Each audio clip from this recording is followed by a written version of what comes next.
Okay, that was fun, right? That was a fun little basketball game. Did you have fun there? Did you have fun watching that? Look, I told you it was going to be ugly. Did I not tell you that game one was going to be gross? Let's run it back. Let's run it back. Game one might be ugly, but game two, my eyes are on game two. Like I said, don't be surprised if the first game is a blowout, because I'm looking to game number two. So I predicted game one was going to be a nightmare. You know what else your boy predicted? Your boy predicted, and I will run the receipts, that Ryan Garcia was going to win by decision. Man, whew. I should have bet on that. So I'm going to start this video out by making a whole bunch of excuses. A whole bunch of excuses for the Miami Heat. That's what I'm going to do. But they are excuses that are kind of, rooted in reality. Look, 5th game in 10 days. This is what the broadcast said. This was our 5th game in 10 days. The Celtics, they've been chilling. This was their first game in 10 days. Okay?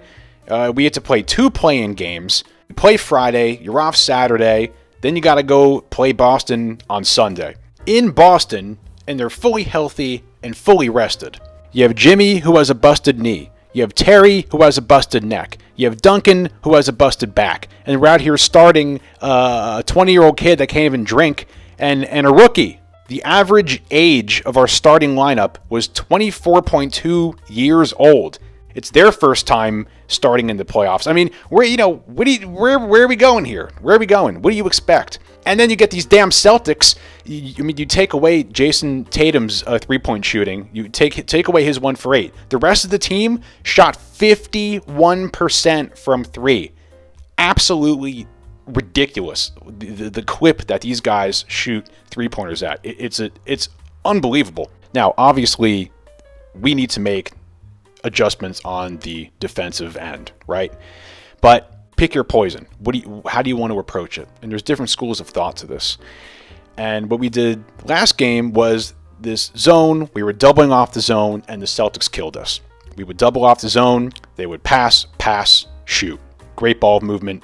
Hit someone open for a three-pointer, and they were just absolutely lighting us up from 3. There is a saying, you live by the 3, you die by the 3. But when you have a team that played 8 guys, and all 8 of those guys on any given night can absolutely kill you from 3. From the 6-foot Peyton Pritchard to the 7'2" Porzingis and everybody in between. Odds are somebody or some group of that 8, whether it's 3 of those guys, someone's going to be able to kill you from 3.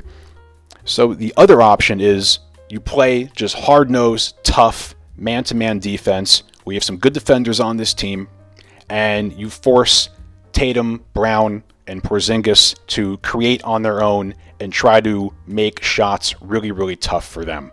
So I'm not sure. You see the name of this channel. I'm not sure what the best defensive strategy is. Hopefully, this is what Spo's working on. You have all of Sunday, all of Monday, all of Tuesday, the majority of Wednesday to figure out some kind of new plan. But what the plan should not be is allowing them to shoot 49 three-pointers, going 51% from 3 if you take out Tatum, and just having so many wide-open shots. I mean, I just couldn't believe. I mean, like Sam Hauser, we were doing okay, and then Sam Hauser hits like, what are you, three-pointers in like 5 minutes or something like that, and that just kind of blew the game open, and that just killed us. All right, let's break down this nightmare of a game real quick, and I'm going to ramble about each player as well along the way. So we get pretty much punched right in the face, right from the get-go. We're down 9-0. We're down 17-2. So fantastic. We're already down 17-2. We're already getting lit up from 3. Pretty terrible start. But then, little by little, we end up settling in. You're down 17-2, and then all of a sudden, it's 26-21. So that was pretty impressive. Probably my favorite chunk of the game was the Kevin Love minutes we got towards the end of the first quarter. Had a really, really nice run there. Our defense looked great. We were chipping away at the lead. We really settled in, and I was like, oh, okay, they're going to make this a basketball game. You had really nice defense from DeLon and Haywood, but even in that first quarter, you could already see the writing on the wall with this three-point disparity. We're down 23-14. The Celtics were 5 for 10 from 3. The Miami Heat were 0 for 2. And it stayed like that the whole game. It's not winning basketball. It's not winning basketball. It's not winning basketball when Sam Hauser and Peyton Pritchard are giving you more offense than Tyler Herro and Duncan Robinson. Not winning basketball. So second quarter comes around and all hell breaks loose. We actually get the score down to 26-23. And then Sam Hauser comes in and just lights us up. They're just raining threes upon us. They are just finding every weak spot in our zone through really nice ball movement. You have Peyton Pritchard over here getting offensive rebounds, which that drove me absolutely insane. And all of a sudden, we're down 48-30 in the blink of an eye. Tyler, of course, was just rough all game. Really rough game from Tyler. And God, I don't know. I talked a little bit about Tyler last game. I don't know what to do about that kid. Honestly, okay, F it. I'm gonna say what I've always thought about Tyler Herro. Okay, and I always have kept this to myself. But you know what? I don't care. I'm gonna say it. Tyler is a six man. I always thought that Tyler was a six man.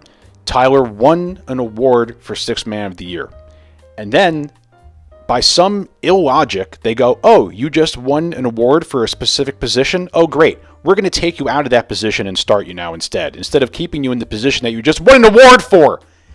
I never understood that. Anytime I brought that up, though, I was lambasted. So I was like, you know what? I don't know what I'm talking about, I guess. I'm going to shut up. But I've always held that opinion. And I still hold that opinion, and it wavers. Sometimes I'm like, well, no, maybe he should start. And no, honestly, Tyler's a six-man. Now, obviously, with all the injuries and all that stuff, yes, Tyler needs to be starting right now. But I think that kid was put on too much of a pedestal too early. And being a six-man is not an insult. There's a reason that there is a whole award for being a six-man. It's a very important position. Look at Jamal Crawford. Look at Lou Williams. Those guys made whole careers out of being six men. I always thought that Tyler was a little bit more of, and bear with me here, kind of like a Jordan Poole, a Jordan Clarkson kind of guy. He lobbied to start. I think there's this whole thing about him saying that he wanted to be in the same conversation as like Trae Young and Luka and all that stuff. And it's like, bro, relax. I was never a Tyler stan. I was never a Tyler hater. I was always like, when Tyler's good, he's good. But I'm not going to like rely upon him to always be good or expect him to always be good. And since I've started this channel in the Knicks series last year. So from then to now, I mean, of all the videos I've made, Tyler Herro has barely even played in the majority of the videos that I've made. So I'm honestly more used to the Miami Heat without Tyler. So I don't know. There's my Tyler rant. I could go more into it. If I sound like an idiot, let me know. And Tyler, he's the kind of guy, he might come back on Wednesday and have a huge game and be back in everybody's good graces. Okay, there's my Tyler rant. To segue off of Tyler, you have Duncan, who, unfortunately is dealing with this back thing that seems to still be bothering him. He has not been himself lately at all. I don't know if he's on a minutes restriction. I'm not sure what's going on with him. Same thing with Kevin Love. Like, why is Kevin Love only playing 13 minutes? Is this a method to Spo's madness? Was he using this game one just to be like, all right, we're going to feel this out, and then we're really going to go to the drawing board and come with a real plan in game two? That's why I'm so much more excited for game two. Anyway, third quarter. Jaime starts off the quarter with a great take. Man, Jaime, and he had another play in the third quarter. I'll try and find it. Celtics turned it over. There's an inbound, and Jaime just pushes the ball full court all the way and scores. And man, that kid, talk about fearless. Man, that kid, first playoff game ever. Was it perfect? No. But remember, first playoff game ever against one of the most prolific offenses the NBA has ever seen. And this kid comes in and just attacks the whole game. 16 points, 4 rebounds, 4 assists, a steal, 8 for 16 from the field. Didn't even shoot any free throws. Man, really proud of that kid. And even Jovic too. I mean, I know he only had 10 points, 6 rebounds. Like, he wasn't phenomenal, but you could just see the unbelievable potential of that kid. and he plays hard. He plays hard. He plays with a lot of heart. You got to remember too, with a kid like Jovic, he's played in the World Cup and in FIBA and all that stuff. He's played under big stage, big pressure situations, and same with Jaime at that four years of UCLA. He's played in the tournament. He's played with crazy college crowds. He's used to this stuff, and those kids, they're not scared. They're tough dudes.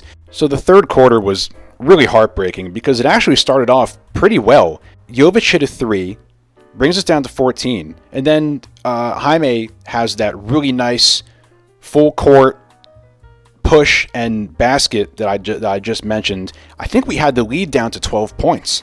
And then Tyler turns it over. Celtics go on a 5-0 run, and forget about it. You're just like that. You're back down 17. And then Jaylen Brown's a 3, you're down 20, and then forget about it. We ended up losing the quarter 31-14. I'm pretty sure 12 of those 14 points came from Jaime and Jovic, a rookie and a 20-year-old.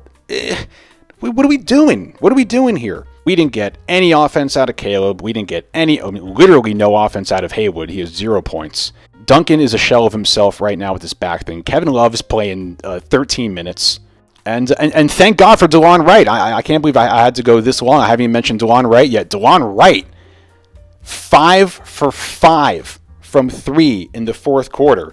And yeah, I know it was a fake comeback in the fourth quarter. I know the Celtics took their foot off the gas and all that stuff, but everybody is loving DeLon Wright right now. I mean, this whole month, I mean, really since he joined the Heat, even in the limited time that he played, he's been really solid. And apparently why he had a bunch of DNPs, he said in some interview recently that he wasn't in good enough shape. He had to get into Miami Heat shape, and now he's in Miami Heat shape, and we saw 26 minutes from him last night. Nice shooting. I'm not expecting him to go 5 for 5 from 3 all the time. He has been really, really good, certainly for the month of April. So I hope to see a lot more of DeLon Wright. But, the cool thing about that fourth quarter, I think we were down like 34 at one point, and I think we went from a 34-point deficit down to a 14-point deficit. We went on a 26-7 run at one point. We were up 29-12 in that fourth quarter. Once again, I know it's a fake comeback. I'm just trying to be optimistic here. Of course, it wasn't enough. Bam had that toe on the line 2-pointer.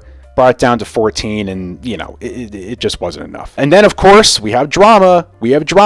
Wouldn't be a Heat Celtics game without some sort of drama. Now, we all saw the play. Caleb comes, charging into the paint like a madman, collides with Jason Tatum. We saw the play. The big controversy. Did Jrue Holiday push him? Look, I have a whole take on this, but I think what I'm going to do is cover that whole thing in a separate video that I'll probably post tomorrow. The footage that you're seeing all over Twitter is not the best footage. The best footage was one I found. It's actually a bird's eye view. What we need to do is figure out how to contain these 3-pointers. Is single coverage the best? Single coverage on the wings to deny these 3-pointers? Easier said than done. Erik Spoelstra right now is absolutely scheming up some kind of master plan. I'm not going to sit here and guarantee a win, but I will. I'm going to go for it. I'm going to guarantee at least a competitive game. I guarantee that. Now, if I'm wrong on that and we get blown out again, then I'm really going to be down in the dumps. But I do feel that game 2 will be very interesting, much more interesting than game 1. Let's hope, just for the sake of basketball. So, best case scenario is Spo's cooking something up. We have even a better game from Bam. Jaime stays solid. Tyler plays how he played against the Bulls. Caleb has got to be better. Jovic, look, the kid's 20. What you get out of Jovic is what you're going to get out of Jovic. DeLon, hopefully see more of DeLon. Haywood, he needs to be better. Duncan, can't get mad at him. He's clearly not 100%, and I'd love to see more Kevin Love minutes. Maybe by some miracle we can get Terry Rozier back. I keep hearing these murmurings that he might be back for 3 or 4. I don't know if there's any truth to that. But man, would I love Terry to somehow come back this series. And that's it.